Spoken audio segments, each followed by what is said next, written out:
guys! Kamusta na? Pinoy Spaghetti para sa ating all-out Pasko? Good idea, di ba? May recipe na ba kayo nasusundan?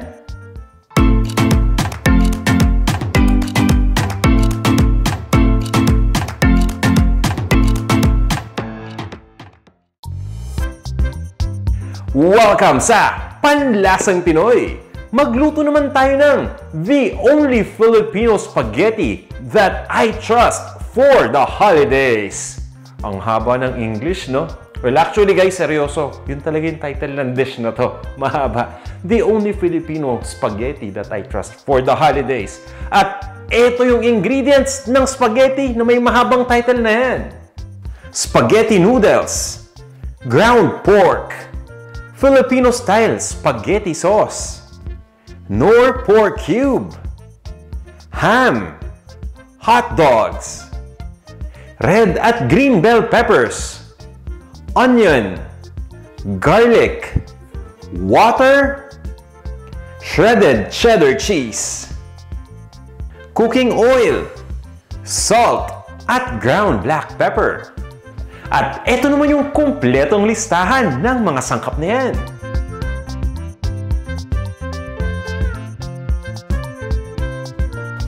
Spaghetti na ba kayo? Tara na nga, magluto na tayo! Actually guys, pinahaba ko lang talaga yung title dahil napaka-iksi lang gawin itong spaghetti. Super dali pero super sarap naman. O ito na, magpapakulo lang muna tayo ng tubig. Dahil kailangan muna nating lutuin yung spaghetti noodles, diba? So sundan natin yung package instructions pero naglalagay ako ng asin. Hindi kasi lahat ng manufacturer nagsasabi na maglagay ng asin. Sikreto natin yan. Dahil magpapalasa yan sa spaghetti. At yun nga no, nilagay ko na yung spaghetti dito. Ang susundan natin sa package instructions ay yung duration ng pagpapakulo. At this point ay sinunod ko na yung cooking time base dun sa package ng spaghetti na ginamit ko. At yan, malambot na. Dapat al dente tong spaghetti. Kung may nakita kayo sa package instructions na nakalagay X number of minute for al dente, yun sundin ninyo. So, tinabi ko na yung spaghetti na drain na natin yung tubig. Ngayon, magigisa muna tayo. Una kong ginigisa dito yung bawang. Pagkalagay ng bawang, haluin natin kagad at i-ready na natin kagad yung sibuyas. Iniiwasan ko lang na mag-brown mabuti yung bawang. Ayoko siyang matosta para dito sa spaghetti. Kung pansit sana yan, okay lang, di ba? At ngayon, ilagay na natin yung ground pork. Ito yung giniling na baboy.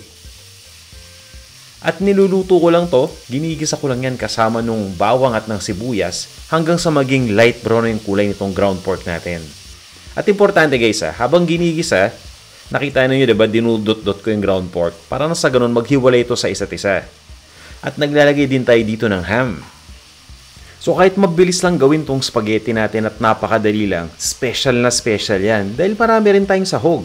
Meron din tayo ditong cheese dog, o diba? Hindi lang yan hotdog, cheese dog ang gamit natin para mas social. Pasko diba? All out tayo! At eto, nasubukan nyo na bang maglagay ng bell pepper sa spaghetti nyo?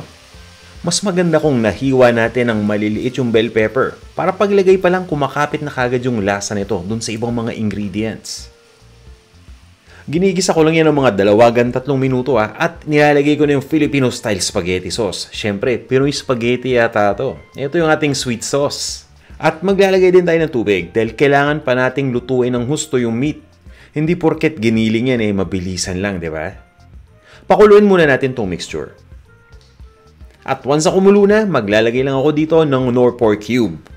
Yan yung magbibigay ng buong-buong lasa ng pork dito sa ating Filipino-style spaghetti na pinagkakatiwalaan ko during the holidays. Niluluto ko lang yan gamit ang mahinang apoy ng 30 minutes.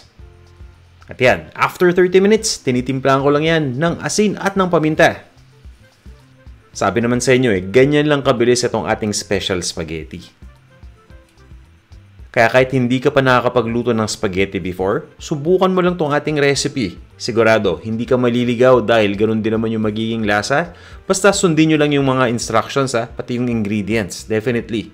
Dahil pag hindi nyo sinunod, iba yung lasa niyan, di ba? Ayan, at syempre, lagyan na natin ng cheese sa ibabaw. Alam nyo guys, pag naglagay ako ng cheese sa spaghetti, Sa totoo lang kung para sa akin lang at hindi sa presentation, wagas. Naya lang ako sa inyo kaya hindi ko muna dadamihan masyado. Kayo ba, mahilig din kayo sa maraming cheese sa spaghetti? O tara na, tikman na natin to. Ang tako ko sa queso, no?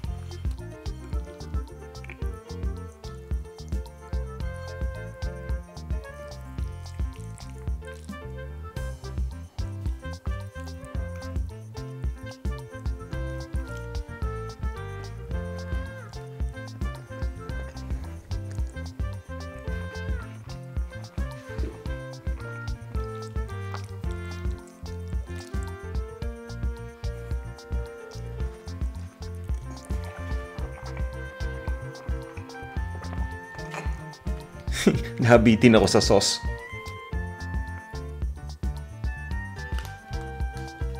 Cheese for more, guys!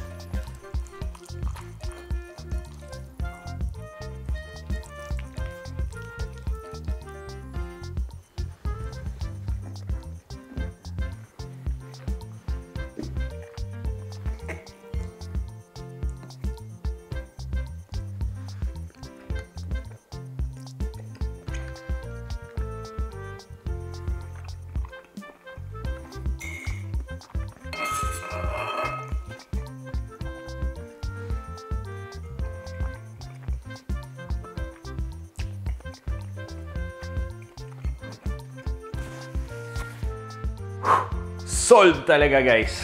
Ganyan talaga kasarap ang ating spaghetti. Kaya nga ito yung pinagkakatiwalaan ko eh. Pero warning lang para sa inyo.